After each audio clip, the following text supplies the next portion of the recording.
কিন্তু দুঃখের বিষয় যে আসলে আমরা ভাবতে পারি নাই যে তারা দা কোদাল নিয়ে বা ইট পাটকেল দিয়ে এভাবে আক্রমণ করে আহত করবে। আমরা বিএনপি চেয়ারম্যান তারেক রহমান সাহেবের নির্দেশে মানবিক দল হিসাবে আমরা কখনো কারোকে আঘাত দিতে চাই না, কাউকে কোনো মনে কষ্ট দিতে চাই না। আমরা সবসময় মানবিক থাকি, ছোটো থেকে শুরু করে বৃদ্ধ পর্যন্ত আমরা সবার সাথে একটা সুন্দর সম্পর্ক রক্ষা করি। কারণ আমাদের মানবিক নেতা তারেক রহমান সাহেব কিন্তু আমাদের সেই নির্দেশ দিয়েছেন, মার খেলে মার খাবো তবু আমরা মার দেবো না। এটা কিন্তু নীতি হয় না, কখন নীতি আদর্শ হয় না। আওয়ামী লীগের আমলে আমরা দেখেছি মার খাবে দূরের কথা, মার দিয়েই রাখছে আমাদেরকে, আমাদের মেরে রাখছে, আমাদের মারও দিচ্ছে, মামলাও দিচ্ছে।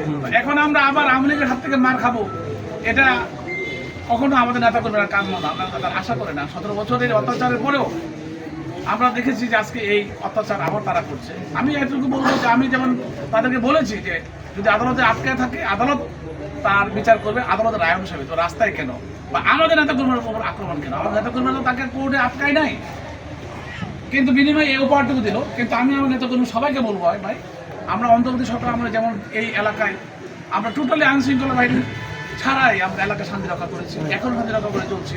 আমরা শান্তির প্রতীক হয়ে থাকবো, মানবতা দিয়ে মানবতার প্রতীক হয়ে থাকবো। কিন্তু আমরা কখনো কারো গায়ে আঘাত করবো না। যে আঘাত করেছে সে আঘাতের প্রতিঘাত হবে আইনের মাধ্যমে, সেটা বিচার হবে আইনের মাধ্যমে। আমরা আইনের মাধ্যমে নেব এবং যেখানে তাদের উচিত ছিল তাদেরও আইনের প্রতি শ্রদ্ধাশীল হওয়া, আইন হাতে তুলে না নেওয়া। এবং আজ থেকে শিখতে হবে, তাদেরকেও রাজনীতি শিখতে হবে যে রাজনীতি করতে গেলে অবশ্যই ধৈর্যশীল হতে হবে।